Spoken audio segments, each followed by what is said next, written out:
ఏం తింటున్నావు మమ్మీ నువ్వు? ఫిషా? అవి ఎండిపోయిన రొయ్యలు కదా, వేయించి తినాలి. అట్లా తింటారా పచ్చి?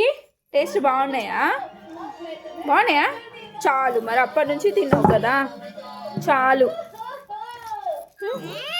చాలు. ఇవి ఎక్కువ తింటే బొజ్జున వస్తుంది, అప్పటి నుంచి తింటాను నువ్వు. సరే సరే, ఇక్కడనే పెడతా కింద పోతాయి.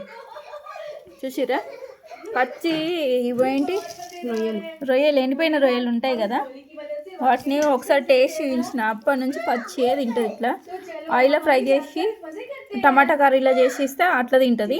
ఇక లేకపోతే ఇట్లా పచ్చి బుక్కుతుంది. మీ ఇంట్లో ఇట్లా తినేటోళ్ళు ఎవరైనా ఉన్నారా? ఫ్రిడ్జ్లో దాచిపెట్టిన, బయట ఉంటే తీసుకొని తింటుందని చెప్పేసి అమ్మ వాళ్ళ ఇంట్లో ఇది. ఫ్రిడ్జ్ తీసుకొని మరి చాక్లెట్ల దొంగ అనుకుంటే ఇప్పుడు రొయ్యల దొంగ కూడా అయిపోయాయి. కుర్చీలో చాలమ్మ చాలు, అమ్మమ్మ తిడుతుందే మొత్తం తినేసింది అంటుంది కదా. చాలు దాపెట్టేద్దాం, రేపు తిందాం. రేపు కొంచెం. సరే సరే, తిను తిను తిను.